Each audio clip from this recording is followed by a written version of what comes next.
Tonight, WWE presents Money in the Bank from Fort Worth, Texas. And of course, the main event, even though people will talk about the Money in the Bank ladder match, even though people will be talking about all of those respective matches, whether it's the men's Money in the Bank ladder match or the women's Money in the Bank ladder match, or the surprises that have been returned, that have been rumored, even at the time of which I'm recording this, there is so much rumors and hype that is flying around social media talking about people that could possibly be showing up tonight at Money in the Bank. But the main event is for the Universal Championship. Arguably, it's a relatively predictable main event, you could say. Not that that's a bad thing. I always say this, not that that's a bad thing at all. Being a predictable main event isn't a bad thing because I think the match actually is going to be very good. It's for the Universal Championship. It's what was originally scheduled to be the main event of WrestleMania 37 this year, before Daniel Bryan was added added into it to make it a triple threat match. It's Roman Reigns defending the Universal Championship against WWE Hall of Famer, the Rated R Superstar, the winner of the 2021 Men's Royal Rumble match. It's Roman Reigns versus Edge. Now, I'm very excited for this one. I think if I'm looking at the card tonight, and again, there are plenty of good matches on that card tonight, including the Money in the Bank ladder matches and the WWE Championship match. I'm looking forward to plenty of matches tonight on the show. I think this is the one that I think most people are looking forward to the most. I think that's Edge has a big play in that. Again, this is a WrestleMania caliber main event we're seeing. And given all of the pieces that are in place tonight, obviously the talent, but most importantly, the crowd. This is the first WWE pay-per-view in front of a live audience, a capacity live audience, because of course we had fans at WrestleMania earlier this year. But the first WWE event in front of a capacity live sold-out crowd since Elimination Chamber in March of 2020 last year. It's been something, 70 weeks? Fans returned to WWE programming, and WWE returned to touring for the first time in 70 weeks, Friday night on SmackDown in Houston, Texas, and they were really smart. They were really smart, WWE, with SmackDown on Friday, because of course they had Vince McMahon open the show. He came out, where have you been? All that kind of stuff, which was a lot of fun. But realistically, what opened that show was the six-man tag team match. They had Roman Reigns teaming up with Jey Uso and Jimmy Uso. Jimmy Uso, by the way, who did get audibly booed when he entered the ring during that match. Because again, fans don't forget, especially in this modern age. Fans don't forget, and fans aren't just going to let you get away with that one. And if anything, Jimmy Uso's hurt by the fact that WWE hasn't addressed it at all. If WWE had posted something that said that, Jimmy Uso or whatever, he's responsible for his own actions, blah, blah, blah, then people would say, well, WWE, that's BS, but they've addressed it. The fact that WWE have gone full ostrich, head in the sand, wait for it to blow over deal, that's not good enough. So they had a six-man tag team match, Reigns teaming up with his cousins to face the SmackDown Tag Team Champions, the Mysterios, and the Rated R Superstar himself, Edge. And Edge, he got the pop of the night, the reaction of the night, and you felt great for him. You really did feel good for him. This is a guy, again, I was talking about this earlier today, this is a guy that he was told in 2011, when he had to retire for the first time, he was told by WWE medical, doctors, specialists, not only do you have to retire, not only can you not do what you love to do and you're the world champion, but not only do you have to retire, but also if you fall over at home, if you jolt your neck slightly in the wrong direction, if you do this, if you do that, you could not only be paralyzed, but you could die. That's how serious Edge's injuries were at the time. That's how serious those injuries were. And the fact that this guy managed to overcome all of that, and he comes back at the Royal Rumble in January of last year, in 2020, ironically in Texas. He comes back and the crowd are going crazy, sold out something like 50, 60,000 people in that baseball stadium that night. The fact that he comes back for that, and then after that, just as he's ramping up to have that big WrestleMania match against Randy Orton, the pandemic hits, that was the last match at the Royal Rumble in 2020. That was the last match until SmackDown on Friday that Edge had competed in front of a capacity live audience. Yes, he competed at WrestleMania, and yes, he competed in front of a live crowd then, but that was a limited audience. That was hardly a sold-out Raymond James Stadium in Tampa Bay, Florida. So last Friday, or this past Friday on SmackDown, when Edge wrestled that six-man tag team match, that is the first time Edge has competed in a regular match in front of a capacity audience since he came back. The Royal Rumble match is how it's a battle royal, and he didn't get, he didn't do a ton in that match. He took some bumps, but he didn't do a ton in it. Tonight will be Edge's first singles match in front of a capacity live crowd. I mean, just in general, this is going to be Edge's first singles match in front of a capacity live audience since he returned. Because think about it. He did the match at the Royal Rumble. Again, that wasn't a singles match, but that was in a capacity crowd. Then he had the empty arena match with Randy Orton at WrestleMania. Had the greatest wrestling match ever at Backlash. Got injured. Came back, Royal Rumble, earlier this year. Thunderdome. Had the match against Randy Orton on Raw. Thunderdome. Had the match against Jey Uso on SmackDown. Thunderdome. Had the match at WrestleMania that was in front of a live crowd, but that was a triple threat match. That wasn't a singles match. So tonight is the first singles match that Edge has had since he returned in front of a live audience. And a capacity one at that. So it's huge. It's absolutely huge. And I think, looking back on it, looking at the build to WrestleMania earlier this year, obviously the plans changed. Initially, the plan was to have Reigns versus Edge. And I think the plans changed because WWE got in their own head, or certainly Vince McMahon did earlier this year. He felt, and there was a pocket of people on social media too, but he certainly felt Edge looked old. He thought Edge looked old. He thought he looked, whilst Edge is in the shape of his life, he didn't like the fact that Edge had grey in his beard and he had a grey hair and he was shuffling around because, again, this guy's been pretty beat up during his career. And Vince McMahon thought, I don't know if Edge is going to last the distance, or he doesn't look like a guy that could challenge Roman Reigns, blah, blah, blah. Next thing you know, Edge is showing up with his hair dyed, with his beard dyed, and all this kind of stuff. Edge is showing up with 3 different shades of blonde on his face. Vince McMahon obviously had an issue with that. He added in Daniel Bryan, all that kind of stuff. It does make you wonder, doesn't it, that if that build to WrestleMania had happened with a live crowd there, with Edge getting the reactions like he got this past week on SmackDown, would they have truly pivoted to that Roman Reigns versus Edge versus Daniel Bryan triple threat scenario at WrestleMania? I don't think they would have, because Edge was the most over character on that show on Friday. Now, Reigns, it must be said, there was a bit of concern, not from WWE, but I think some concern by fans on social media that once fans return, Roman Reigns would be, ironically, considering this is a guy that didn't get cheered that much, he got the old Michael Cole mixed reception, polarizing figure. I think there was concern that Roman Reigns' work as a heel character has been so solid and so great since he turned heel last year that when crowds returned, Roman Reigns would be cheered, and he would be cheered because he's such a good heel. He's such a good heel.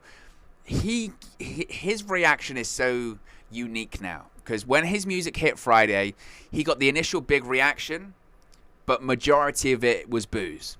And that's what you want to hear. He had heat. He had heat with that crowd. He makes a loud reaction as well. The crowd responds to Roman Reigns. And what's so refreshing about that is that, for years with Reigns and Cena, but for years for Reigns and Cena, there was that mixed response, and they kind of justified it, WWE, in the sense of, well, as long as they're cheering and as long as they're making noise, that's a good thing. It doesn't matter if you're a heel or a babyface, as long as they're making noise. And it's kind of like, well, that's partially true, but you don't want to have your top babyface in the company being booed out the building every night. But just by you going, well, he generates a reaction, it's like, well, really? That's how low your bar has been set now, that just a reaction's good as opposed to the reaction that you want. So Reigns, he had heat. He had heat on Friday night, and I tell you now, he had the crowd right there. I mean, they were eating out the palm of his hands, and he was loving it. You could tell Roman Reigns was just in his element, because they were booing him, and Roman Reigns didn't care. If anything, finally, he could react to the boos, and he could shove them off, and he could tell them where to go, and he could say, screw you, and all this kind of stuff. It was great. It was absolutely great. So I said after SmackDown on Friday, if the crowd tonight in Texas is as red hot as it was on Friday in Houston, Texas, if the crowd tonight in Fort Worth, Texas is as red hot as it was Friday, then this match is going to be very special. Very special. The only concern would be the length of the show. I know I've seen some people on social media a bit concerned about how long this show is going to go tonight. I don't know the answer as to how long it is going to go. Again, I know some people are concerned, it's going to go super, super long. It's going to be this, it's going to be that. I don't know. I don't know. If it does go like 4 or 5 hours, the crowd will be tired. The crowd will be tired, and that will seriously affect the Reigns versus Edge match. But if we get a pay-per-view that's about 3 hours in length and 2.5 hours in, 2 hours 15 in, we get the Edge versus Reigns match. The crowd will be red hot for it once again. And with a crowd that's as hot as they were Friday, we could see something really special. Now, we can see something special in terms of the match is going to be great. The only issue is that I don't think anyone realistically here, and let's be honest, I don't think anyone realistically expects Edge to win tonight. I don't think we see a scenario that Edge wins the Universal title. I know they tried to play up some kind of element of danger this past Friday on SmackDown with Edge making Roman Reigns tap out after the match with the whole Chelsea smile thing and him holding up the Universal Championship. It's not happening. We know the plans. We know the plans at this point. There's no threats here. We know that Roman Reigns is facing John Cena at SummerSlam. That's the scheduled main event. That's locked in. He's not dropping the Universal Championship. He's not dropping the Universal Championship until WrestleMania next year. At a minimum. His reign might even be longer than that. So he's not dropping the championship tonight. On the flip side of things with Edge, we also know Edge's SummerSlam opponent. In the same vein that we know that Roman Reigns is going to be facing John Cena at SummerSlam for the Universal Championship, we also know that Edge is going to be facing Seth Rollins at SummerSlam. They've teased it a couple of times now. Certainly they teased it on SmackDown on Friday. It's been widely reported that Edge versus Rollins is the match for SummerSlam. And that's the possibility, I guess, in the main event here, is that we could see a situation where the closing moments of this match do play into Rollins versus Edge. I mentioned it in the Men's Money in the Bank preview that's gone up on the channel, that I could see a situation whereby Rollins wins the Money in the Bank briefcase. And this is what they kind of teased on SmackDown. I don't think they'll go in this direction, but I could see this happening. Rollins wins the Money in the Bank briefcase. He wins the Money in the Bank ladder match, as he mentioned on SmackDown. He wants to cash in on the guy that really pioneered and innovated cashing in the Money in the Bank contract. So during the Universal Championship match tonight, you have Edge versus Reigns. They're both down in the ring or whatever, and Seth Rollins tries to recreate what happened at WrestleMania 31 back in 2015 when he cashed in the Money in the Bank briefcase on Brock Lesnar and Roman Reigns during their WWE World Heavyweight Championship main event at WrestleMania 31. Rollins comes down to the ring. He gets involved officially. It becomes a triple threat match. Then what happens? It looks like Rollins is going to win the match. Edge hits a spear on Rollins, so Rollins is down in the ring. Reigns gets back in the ring, throws Edge out the ring, pins Rollins, 1, 2, 3. Reigns retains the championship. He leaves, and Rollins is furious. After the match, Rollins is just beside himself. Because, of course, prior to Edge getting that Universal Championship match when he returned on SmackDown last month, Rollins felt that he was promised the Universal Championship match. He said it on Talking Smack. They promised it to me. I had a conversation with Adam Pearce and Sonya Deville. They promised me that Universal Championship match. That's going to happen, right? Then Edge returns, gets in a brawl with Roman Reigns. Edge barges into Adam Pearce, says, no, I want a Universal Championship match, and Pearce gives it to him. Rollins had a bit of a meltdown. So already Rollins has got an issue with Edge. But after Edge, he feels, cost him the Universal Championship in that Money in the Bank cash-in, a failed Money in the Bank cash-in. After the match, Edge is furious because he thinks that Rollins ruined it for him, and Rollins is furious because he thinks Edge ruined it for him. So maybe you have Seth Rollins then attack Edge, threatening to do what he did 7 years ago on Monday Night Raw on that New Year's Eve edition of Raw, which they did reference on SmackDown again this past week, which I appreciated. So coming out of that, you have Reigns, who retains the championship, and then he can go on to his issue with John Cena. And then you can have Edge and Rollins both having issues with each other, and they're paired off as they go off into SummerSlam. I think that's a way they could go. I don't know if it will be. What I do know, and what I am very confident about, is that Reigns will be leaving as the Universal Champion tonight. I have no doubts in my mind that Reigns will be leaving champion, and that Edge will be facing Rollins. So I'm excited for that. Again, it's just a case of, if you're Roman Reigns, how do they then get to the John Cena situation? That's the question. Now, it must be said, and I'm not in the business of spoilers, but I guess WrestleVotes has tweeted this out, so it's out there. WrestleVotes has tweeted out that at one point there was a plan for possibly John Cena to return tonight at Money in the Bank. Whether or not that actually happens, time will tell. I don't know if genuinely that is going to happen. I don't know if that is the case. Again, it depends what their show closing angle is. I can see a situation where Seth Rollins goes berserk at the end of the show, does a couple of curb stomps on Edge, threatens to break his neck, and then Edge gets taken out on a stretcher, and that's your show closing segment. I can also see a situation where maybe that, Reigns retains because of Rollins. Edge and Rollins brawl to the back. Reigns is holding up the Universal Championship. Out comes John Cena face to face, and that's how we go off the air. There's lots of different ways they can do this, and there obviously has been a lot of rumors that John Cena could return or is going to return. It's just been a case of when. I think it was Sean Ross Sapp, Fightful, reported earlier this week that the plan was for Cena to return this coming Friday or next Friday, however you want to look at it. It depends when you're watching this video, but the plan was for Cena to return this coming week on SmackDown. Whether or not they've decided to move that up, time will only tell. It seems so cliche at this point when you talk about WWE, doesn't it? When you talk about, plans change and all that kind of stuff. But they do. And I know pro wrestlers hate that. I know pro wrestlers say, oh, that's just a dirt sheet thing. Plans don't really change. It's all BS. You're lying if that's the case. But it's true. Plans do legitimately change in WWE. And they change a lot. They change all the time. The interesting thing about the whole plans change scenario is that as of right now, there are certainly quite a few plans that are in place for SummerSlam that we know of. One is Roman Reigns versus John Cena. That's locked in. That's done. There was some concern about Cena's movie schedule, etc., but he's locked in. Cena Reigns is happening. Another match locked in for SummerSlam is Edge versus Seth Rollins. That's locked in. That's happening. On the Raw side of things, there's another match that's locked in for SummerSlam as well. That's Bobby Lashley Goldberg. As much as we don't like it, that is happening. Just before I started recording, Goldberg actually posted a post on Instagram where he actually teased, see you tomorrow. So Goldberg is officially coming back on Monday Night Raw tomorrow. So I'm very excited for this match. I think this is the one that, again, even though it's a Money in the Bank event and we are excited about the Money in the Bank ladder matches and there are some other matches on the show that I'm interested in seeing, Reigns versus Edge is the one. This is the one that I think is, selling the tickets, if you will. This is the one that's got people excited because this was a WrestleMania main event.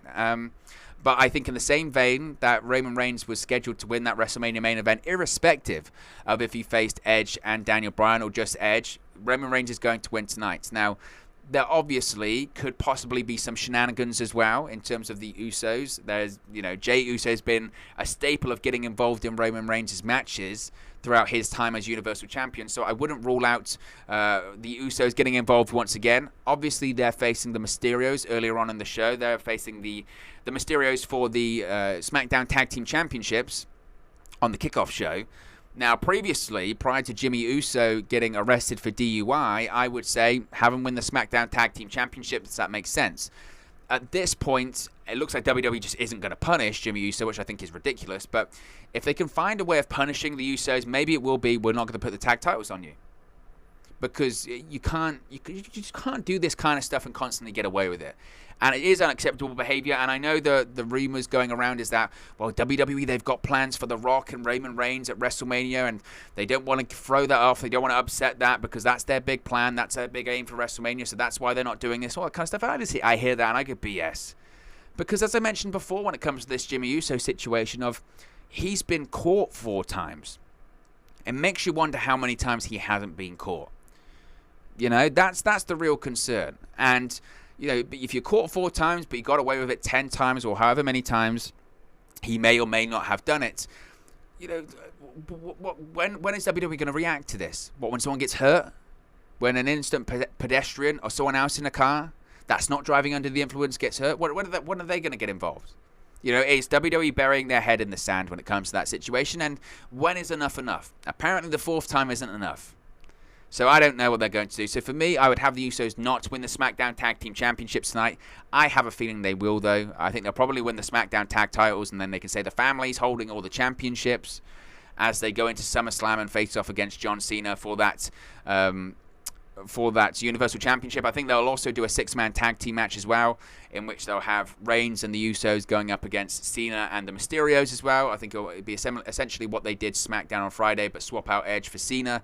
There's rumors they're going to do that on the Go Home show for SmackDown as well. So there's a lot going on. But it's an exciting match. But my prediction, of course, is that Roman Reigns will retain the Universal Championship tonight at the Money in the Bank pay-per-view. But look, guys, as always, this is just one man's opinion. What are your thoughts on Edge versus Roman Reigns for the Universal Championship tonight and Money in the Bank? Let me know your predictions in the comment section below. I'll do my best to respond and reply to all of your comments. Really enjoy interacting with you guys, talking about WWE, AEW, Impact Wrestling, New Japan Pro Wrestling, all things pro wrestling here on the channel. So be sure to get involved with the community. Drop a comment below. All opinions are welcome. If you have enjoyed this video, please do smash a like on the like button too. Really does help us us out here on YouTube, get the rankings, and get into people's recommendation feeds if they haven't seen our videos previously. But most importantly, if you haven't already, please do subscribe to Wrestle News 365. You can do that by clicking the bottom right-hand corner of the screen right now, or if you wait a few seconds, there'll be a subscribe button at the end of this video, along with another video for you to watch. Remember, we are going live for a watch-along tonight and a post-show reaction stream as well, so be sure to subscribe, bottom right-hand corner, click the notification bell.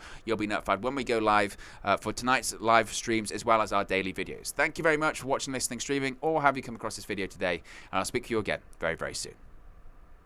Hey guys, thank you for watching, listening, streaming, or however you come across this video today. Be sure to click on the video on the right there to watch our next video, or click the bottom there to subscribe, or the bottom right hand corner. Thank you very much, and I'll speak to you again very soon.